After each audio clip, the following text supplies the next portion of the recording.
Hi, my name is Peter and thanks for joining me in this video for Piano Clubhouse. In this video I want to show you some tips on how you can effectively use your left hand in playing piano.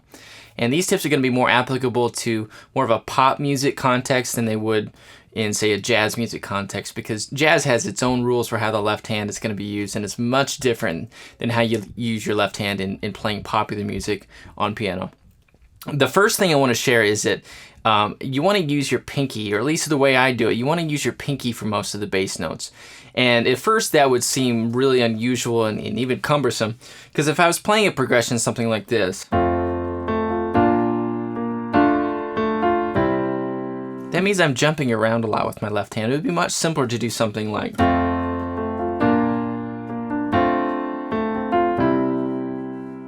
okay?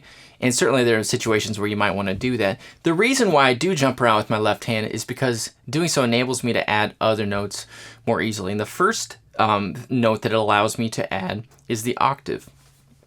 And that's easy enough. I was playing this.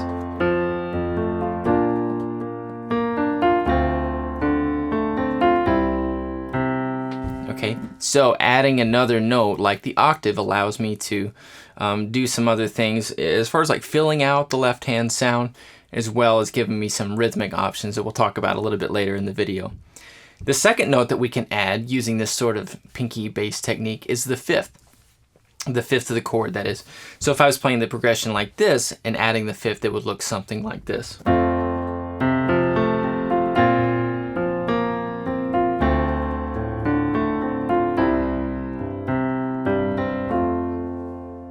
Okay, so again, it just adds another option to fill out the chord and to add some rhythmic options. Now, if you're not used to playing the fifth, it's a pretty easy note to find. And the way that you do that is pretty simple. If your root is on a white key, your fifth is also going to be on a white key. If your root is on a black key, the fifth is also going to be on a black key. Now, there are only two exceptions to this, and that is if you're starting with your root either on B flat or B natural. If your root is B flat, it's on a black key, and your fifth is going to be F on a white key. If you're playing a B natural chord, your B is on a white key, and the F sharp is the fifth that's on a black key. So otherwise, you're going to be doing white key, or black key, like that. Okay?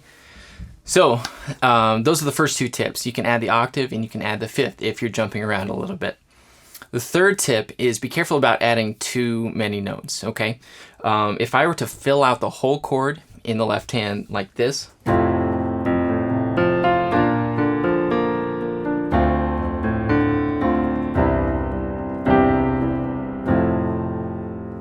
what happens is it gets muddy pretty quickly. And the reason why is because the lower you go, the more difficulty our ears have in distinguishing between different pitches.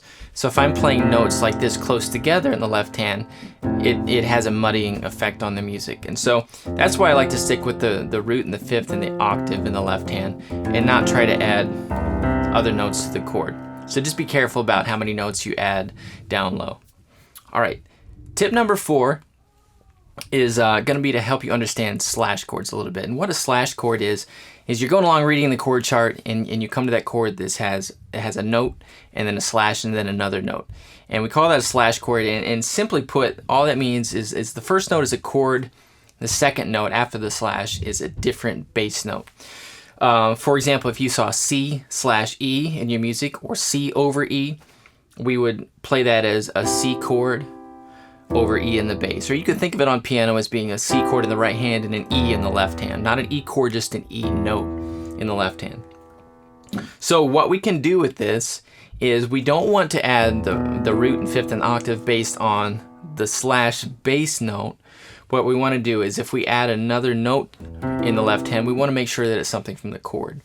So most of the time, the slash or the bass after the slash chord is going to be the third of the chord. That's probably about 80 or 90% of the music, or 80 to 90% of the time in popular music, that alternate bass note is going to be the third of the chord in the right hand. So for example, if you're playing C/E, E is the third of a C chord.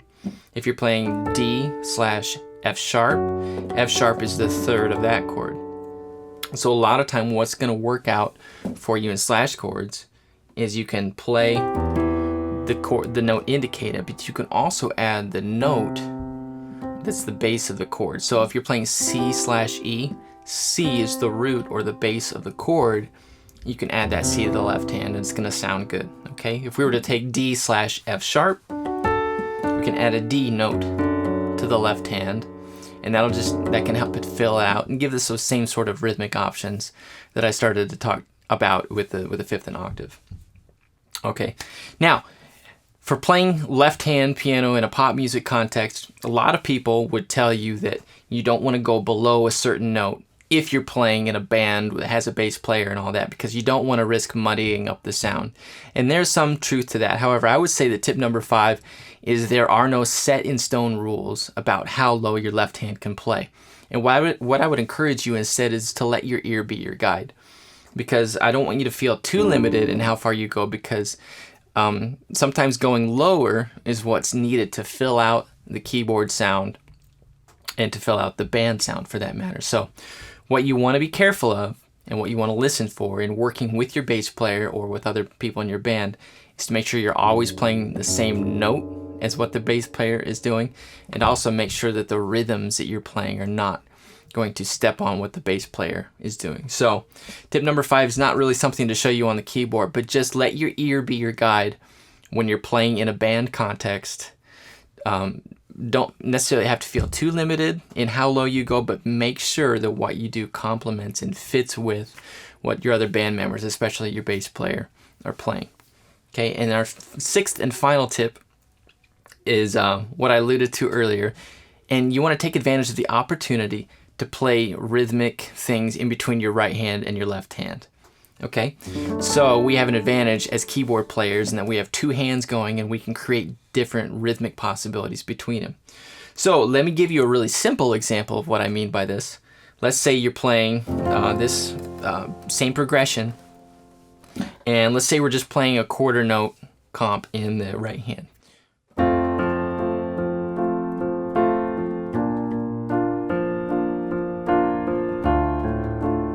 So what I'm doing is playing 1/8 notes on the ands in the left hand, and it just creates a 1 and 2 and 3 and 4 and 1 and 2 and 3 and 4, 1 and 2 and 3. So they're working off of each other, the right hand and the left hand are. If you start to play something a little bit more complex with 16th notes, you can include the left hand in those rhythms, something like.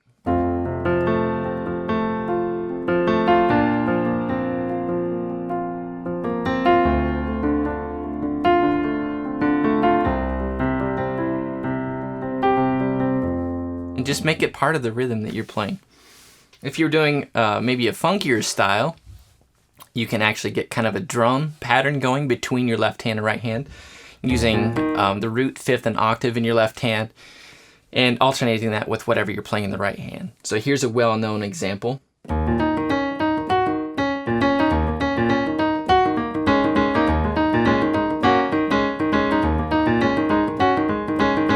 So all I'm doing is just ticka ticka ticka ticka ticka, and keeping the left hand and right hand going together.